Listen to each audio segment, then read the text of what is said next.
Bon matin les amis, bon matin tout le monde, j'espère que tout le monde va bien ce matin, bon lundi matin. Alors ce matin, je vais continuer avec les vidéos sur les témoins de Jésus-Christ. Alors c'est l'avant-dernière vidéo aujourd'hui. Alors si vous avez été inspiré, je vous prie de faire un commentaire ou de me dire comment ça a été pour vous, si vous avez vraiment progressé dans votre marche à devenir un témoin de Jésus. J'aimerais avoir un feedback, de commentaires pour un peu comprendre un peu vos cheminements. C'est important pour moi de réaliser si vous avez été inspiré de ces vidéos. Alors, avant la dernière vidéo aujourd'hui, je vais parler de l'apôtre Paul. L'apôtre Paul, c'est extraordinaire. L'histoire de l'apôtre Paul, là, c'est extraordinaire. L'apôtre Paul et l'apôtre Jean, ce sont deux apôtres qui m'ont beaucoup inspiré. Alors, vous devinez que je vais parler aussi là, de l'apôtre Jean dans ma dernière vidéo. Alors, cette vidéo aujourd'hui sur l'apôtre Paul, là, je vous le dis encore une fois, l'apôtre Paul, c'est un apôtre qui m'a beaucoup inspiré par beaucoup de choses. Son histoire, l'histoire de l'apôtre Paul, c'est une histoire qui incarne même la grâce de Dieu. La grâce de Dieu dans la vie d'un jeune homme qui était totalement fou, là, fougueux, qui massacrait les chrétiens, qui les persécutait, et de voir que cette même personne a touché par la puissance de Dieu, est touché par la puissance de Dieu. Et l'apôtre Paul est devenu ce que nous savons aujourd'hui, cet homme puissant qui a écrit 14 livres. 14 livres qu'il a écrit dans le Nouveau Testament. Il a vraiment mis la base sur l'enseignement que nous avons aujourd'hui.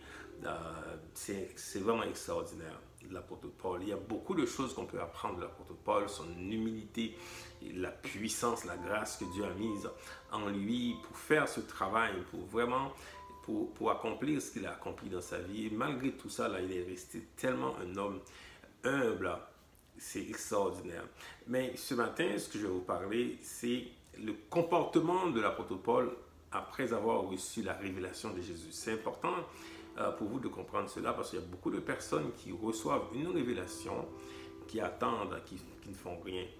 Qui attendent, qui font rien. L'apôtre Paul a reçu une révélation. Je vais vous dire ça dans Galates, chapitre 1, le verset 15 à 17.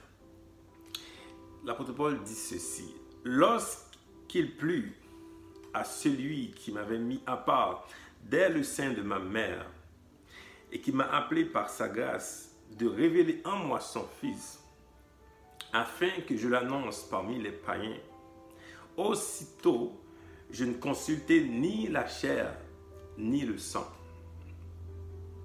Je ne montai point à Jérusalem vers ceux qui furent apôtres avant moi, mais je partis pour l'Arabie, puis je revins encore à Damas. » Donc l'apôtre Paul nous explique ici là, comment il a reçu la révélation de Jésus.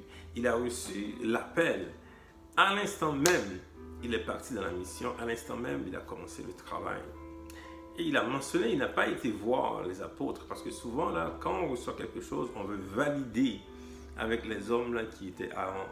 Avec les hommes de Dieu, souvent, on veut toujours valider. Si on reçoit une révélation claire de la part de Dieu, on reçoit un appel du Seigneur, c'est le temps de commencer. Beaucoup de gens attendent, beaucoup de gens, là, par manque de confiance, par manque de foi, littéralement, là, qui attendent, alors qu'ils ont reçu l'appel de Dieu, ils ont reçu une révélation du Seigneur. Et ce matin, là, je veux vraiment vous encourager à faire ce pas. Si vous avez reçu une révélation du Seigneur, vous avez reçu un appel, c'est le temps de commencer. L'apôtre Paul n'a pas hésité là. Il n'a pas hésité à commencer le ministère, il n'a pas hésité à commencer le travail parce qu'il avait reçu vraiment la vérité, la révélation de Jésus. Et il a mentionné dès le sein maternel, il a été choisi. Ça, il faut toi que tu le saches, que tu as reçu l'appel de Dieu dès le sein maternel.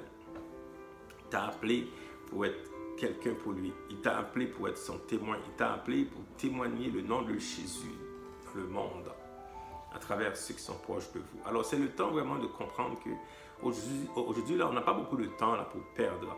On n'a pas beaucoup de temps pour valider, pour questionner, pour avoir quelqu'un là. C'est bien d'avoir des frères et sœurs là, qui nous encouragent. Ça, je n'en disconviens pas. C'est bien d'avoir ça. Mais l'important, c'est qu'on doit continuer dans l'appel, on doit travailler pour le Seigneur. Moi, je me souviens, dès le début, c'était difficile parce que je n'avais pas reçu beaucoup de support. Et même, il y a même des frères qui ont questionné mon apostolat, ils ont questionné pourquoi je me suis fait appeler apôtre. Ils ne savent même pas quelle révélation j'ai reçue, ils ne savent même pas quelle puissance que Dieu a mise en moi.